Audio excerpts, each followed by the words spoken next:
Zengin olmak için çok paraya ihtiyacınız yok. Ama çok paraya sahip olmak için zengin gibi düşünmeniz şart. İşte tam da bu yüzden finansal başarının, zengin olmanın ya da daha iyi bir yaşam sürmenin sırrı tam da zihnimizde. Benim de çok severek okuduğum bir kitap var ve okuduktan sonra beynimde şimşekler çaktıran bir kitap. Harv Eker'ın Milyoner Aklın Sırları kitabı. Durun, sakın yanlış anlamayın, videoyu kapatmayın. Size bu kitabın özetini anlatıp canınızı sıkmayacağım. Ama bu kitapta öyle bir 17 madde var ki zengin olan insanlarla zengin olamayan insanların arasındaki 17 düşünce farkını bize öğretiyor. Hatta tokat gibi yüzümüze vuruyor diyebilirim. Ve size söz veriyorum, bu 17 maddelik liste geçmişteki hatalarımızı veya hala şu anda yaptığımız hataları bir bir bize hatırlatacak. Evet, ben bunu yaptım, evet ben bunu yapmıştım, evet ben hala bunu yapıyorum diyeceksiniz. Hazırsanız hemen başlayalım. Bu 17 maddenin ilk 4 maddesi fırsat ve sorumluluklarla alakalı. Yani ilk bölümümüzün konusu fırsat ve sorumluluk diyebiliriz. Geçelim şimdi ilk maddemize. Parasal başarıya ulaşmış insanların inancı hayatımı ben kurarım, hayatımı ben yaratırımdır. Bu başarıya ulaşamamış insanların inancı ise hayat başıma gelenlerden ibarettir. Hayat işte şansım böyleymiş gibi cümlelerdir. İşin özeti şu oluyor aslında. Finansal başarıya ulaşmış veya ulaşmak isteyen insanlar bir hata yaptığı zaman bu sorunu kendilerinde ararlar. Sorunları sosyal medyada, hükümette, borsada, şirkette aramazlar. Başkalarını suçlamazlar ve çözüme odaklanırlar. Parasal başarıya ulaşamamış insanlar da sürekli şikayet eder durur arkadaşlar. Her şeyi başkasında arar. Asla suçlu kendileri değildir. Kontrolün dışarıda olduğuna inanırlar. Çok küçük borsadan bir örnek vereyim hemen. Piyasa her zaman iyi gitmiyor, öyle değil mi? Piyasanın düştüğü zamanlar da oluyor. Piyasa düşerken sosyal medyada olsun, etrafımızda olsun birçok şey duyuyoruz. Bu piyasa beni batırdı, bu piyasa beni bitirdi, SPK göreve, borsa kumardır, şudur budur. Fakat başarılı insanlar ne düşünür? Bu tamamen benim hatam, risk yönetimimi ve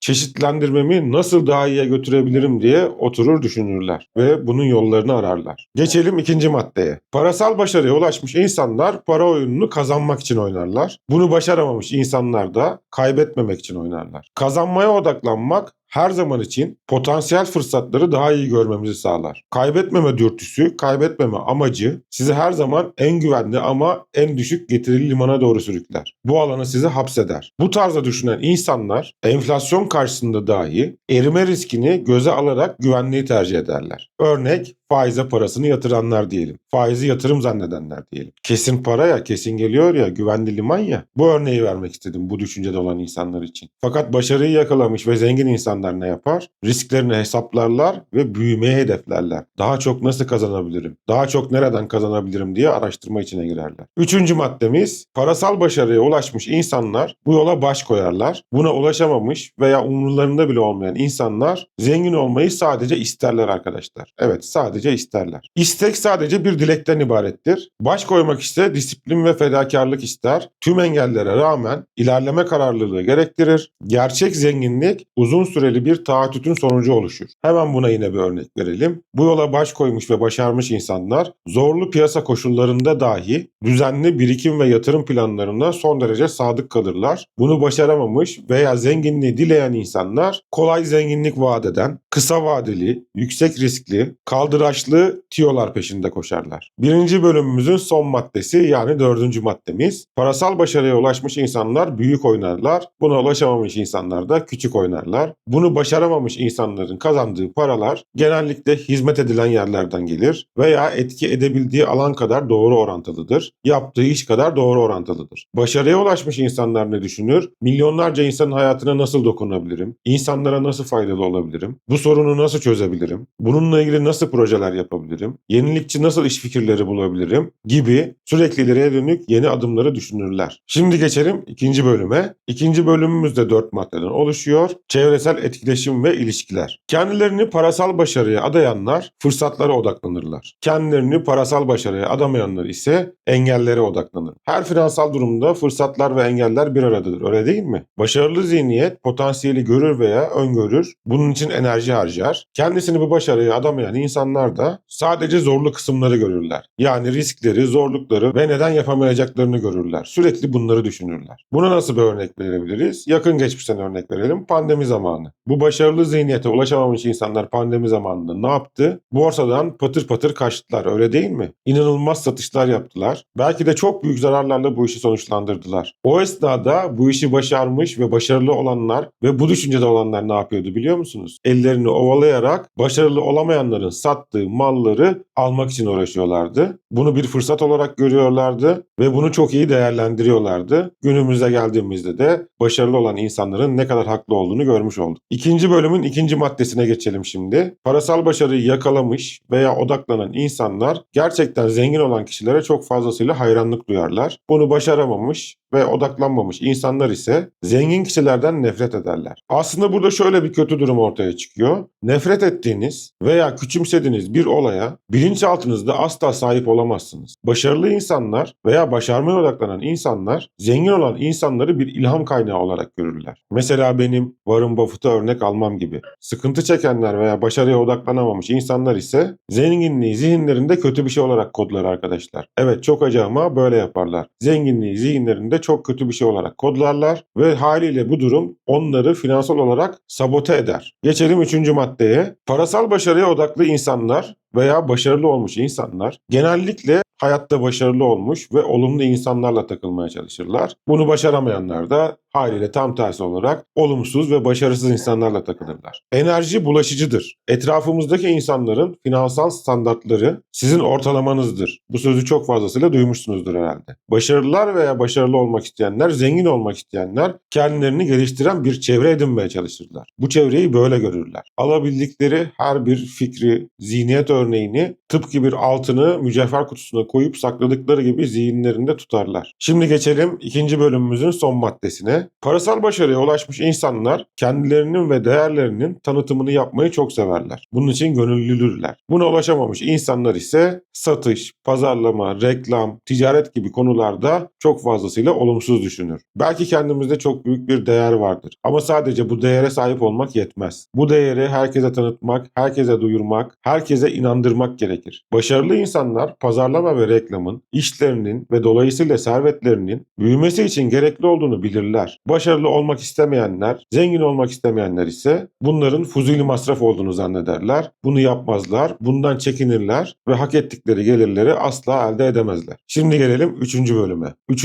bölüm zorluklar ve finansal kararlar. Bu bölümde toplam 5 maddeden oluşuyor. Bu bölümün ilk maddesi. Parasal başarıya ulaşmış insanlar karşılarına bir sorun çıktığı zaman onları kendilerinden daha küçük görürler. Yani kendilerini sorunlardan daha büyük görürler. Bunu başaramamış veya başarmak istemeyen insanlar için sorunları kendilerinden çok daha büyük görür. Finansal başarıya ulaşmak pembe, sorunsuz bir hayat değil. Karşımıza çıkan çok büyük sorunları da çözme kapasitemize bağlıdır aslında. Sorun ne kadar büyükse çözümü de o kadar değerlidir. Başarılı olanlar veya başarılı olmak isteyenler her engeli görür ve bu engelleri bir bir atlamak için elinden geleni yapar. Bu engelleri aşılabilir olarak görür çünkü. Ama parasal yönden başarısız olanlar bu engelleri gördükleri anda pes etmeye kodlamışlardır kendilerini. Anında pes ederler ve geri çekilirler. 3. bölümümüzün 2. maddesi, yani toplamda 10. maddemiz. Parasal başarıya ulaşmış insanlar her verici için bir alıcı, her alıcı için de bir vericinin olması gerektiğine inanırlar. Ama parasal başarıya ulaşamamış insanların düşünceleri nedir biliyor musunuz? Vermek almaktan daha iyidir. Parasal başarıya ulaşmış insanlar kendi sundukları değerlere karşılık, işte bu bir iş olabilir, fikir olabilir, bir oyuncak bile olabilir. Bu değerlere karşılık bir şeyleri almayı hak ettiklerini bilirler. Parasal başarıya ulaşamamış insanlar bu değerlerin zaten farkında bile değildir. Hep vermeye odaklıdırlar. Vermek onlar için almaktan daha büyüktür. Ne var ki canımdır. Belki de hayatını değiştirebilecek bir şey düşünmüştür ama onun bile farkında olmadan başkasına vermiştir. Yeni maddemiz de şöyle. Parasal başarıya ulaşmış insanlar her ikisi de diye düşünürler. Parasal başarıya ulaşamamış insanlar ise ya o ya bu diye düşünürler. Yani ya kariyer ya aile, ya para ya mutluluk. Yani parayla mutluluğun aynı anda olamayacağını düşünürler. Sınırlı ikilemlerde kendilerini yorar dururlar. Parasal başarıyı yakalamış insanlar ise yaratıcı çözümlerle hem riskten korunma, hem mutlu olma, hem zengin olma, hem para kazanma gibi hedeflerin aslında aynı anda gerçekleşebileceğini bilirler. Şimdi geçelim bu bölümün son maddesine. Parasal başarıya ulaşmış insanlar toplam servetleri üzerine odaklanırlar. Parasal başarıya ulaşamamış insanlar ise aylık gelirleri üzerine odaklanırlar. Zenginliğin, zengin olmanın gerçek ölçütü aylık maaş değildir. Aylık gelirler değildir. Varlıklarımızdan borçlarımızı çıkardığımızda geriye kalan net değer. Bu sizin net servetinizdir. Parasal başarıya ulaşmış insanlar bu net serveti nasıl geliştirebilir, nasıl arttırabiliriz diye uğraşırken bu başarıya ulaşamamış veya ulaşmak istemeyen insanlar bu ayda maaşımızı aldık, bu parayla geçinir gideriz diye düşünür. Tamamen kendini buna odaklar. Yatırım yapayım, tasarruf edeyim, geleceğimi düşüneyim gibi düşünceler zihninde asla yoktur. Şimdi geçelim 4. ve son bölüme, yani yönetim, aksiyon ve öğrenme bölümüne. Bu bölümde de 4 tane madde var. İlk maddesi de şu şekilde. Parasal başarıya ulaşmış insanlar paralarını fazlasıyla iyi yönetirler. Bunun için çok dikkatli davranırlar. Parasal başarıya ulaşamamış insanlar ise paralarını fazlasıyla kötü yönetirler. Aslında önemli olan ne kadar kazandığımız değildir. Kazancımızı nasıl yönettiğimizdir. Öyle değil mi? Başarılı olan insanlar veya başarıya odaklanmış insanlar küçücük birikimleri bile disiplinle bütçeler ve yatırım planlarını ayırırlar. Parasal başarıya ulaşamamış veya zengin olmak istemeyen insanlar ise bu parayı yönetmenin çok fazla gereksiz olduğunu düşünür. Hatta yapılan bir araştırmaya göre durumu kötü olan insanların durumu iyi olan insanlardan çok daha fazla gereksiz şeylere para harcadığı ortaya çıkmış arkadaşlar. Bence çok önemli bir araştırma ve sonuç. Şimdi bu bölümün 2. maddesine ve toplamda 15. maddemize geçelim. O da şöyle. Parasal başarıya ulaşmış insanlar kendi enerjileri kadar paranın enerjisini de çok fazlasıyla iyi kullanırlar. Buna ulaşamamış veya ulaşmak istemeyen insanlar da sadece kendi enerjilerini kullanırlar. Bu yönde başarılı olmuş insanlar için, yani zengin olmuş insanlar için diyelim, para onlar uyurken bile çalışması gereken bir araçtır. Yani günümüzdeki ismi pasif gelir. Bunu başarmamış veya başaramamış veya başarmak istemeyen insanlar için de para sadece fiziksel çalışmayla kazanılabilecek bir şeydir. Düşünceyle para kazanılabileceğini düşünmezler. Uyurken para kazanabileceklerini akıllarının ucundan bile geçirmezler. Bir diğer maddemiz de şu şekilde. Parasal başarıya ulaşmış insanlar korkmalarına rağmen harekete geçerler. Bakın, korkmalarına rağmen harekete geçerler. Parasal başarıya odaklanmayan veya bunu istemeyen insanlar ise korkularının kendilerini durdurmasına izin verirler. Yani korkuya yenilirler. Cesaret demek korkusuzluk demek değildir arkadaşlar. Başarılı olan insanlar da korkarlar aslında. Fakat bu korkularını, risklerini yöneterek, hesaplarını yaparak adım adım atarlar üzerlerinden. Zengin olmak istemeyen insanlar da sanki zihinleri felce uğramış gibi her zaman en mükemmel anın, en mükemmel zamanın kendilerine geleceğini bekler dururlar ve bu yüzden asla ve asla yatırıma başlayamazlar ve dünyanın fırsatını kaçırırlar. Şimdi gelelim bu videonun son maddesine. Parasal başarıya ulaşmış insanlar veya zengin olmuş insanlar sürekli öğrenmek isterler. Sürekli kendilerini geliştirmek isterler. Sürekli araştırmak isterler ve bunu yaparlar. Parasal başarıya ulaşmamış insanlar, zengin olmak istemeyen insanlar ise, çok üzülerek söyleyeceğim ama, her şeyi bildiklerini zannederler. Piyasa, ekonomi, yatırım araçları sürekli değişiyor, öyle değil mi? Başarılı olan insanlar bu değişime karşı öğrenmek için harcadıkları parayı dahi yatırım olarak gören insanlar. Bunu bir masraf olarak asla görmezler. Hatta ilerisi için kendilerine getiri kaynağı olarak görürler. Bunun tam tersini düşünen, yani biraz önce de söylediğim gibi her şeyi bildiğini düşünen zihniyet ise bunların hepsinin saçma olduğunu, zaten bunları bildiğini, gereksiz masraf olduğunu düşünür ve geri kalmaya mahkumdur. Son maddemiz de böyleydi. Kendimizden çok fazla kesitler bulduk değil mi bu videoda? İşte parasal başarıya ulaşmış insanların 17 zihinsel kuralı bu arkadaşlar. Gördüğümüz gibi en büyük düşmanımız piyasa değil, en büyük düşmanımız zihnimiz ve zihniyetimiz. Şimdi ben size buradan sormak istiyorum. 17 tane madde saydım, okudum, kendimce açıklamaya çalıştım. Bu 17 madde içinde kendinizi en çok parasal başarıya ulaşmak istemeyen veya zengin olamayan insanlar tarafında gördüğünüz 3 maddeyi yorumlara yazar mısınız? Ve bu 3 maddeyi yazdıktan sonra bundan sonra onun tam zıttı için neler yapacaksınız? Neler amaçlayacaksınız? Bunları da altına ekler misiniz? Yani bir eylem planı oluşturur musunuz? Bence bu çok güzel bir paylaşım olacaktır diye düşünüyorum. Tabii bu arada videoyu beğendiyseniz beğen tuşuna basmayı, kanala abone olmayı, videoyu hype'lamayı,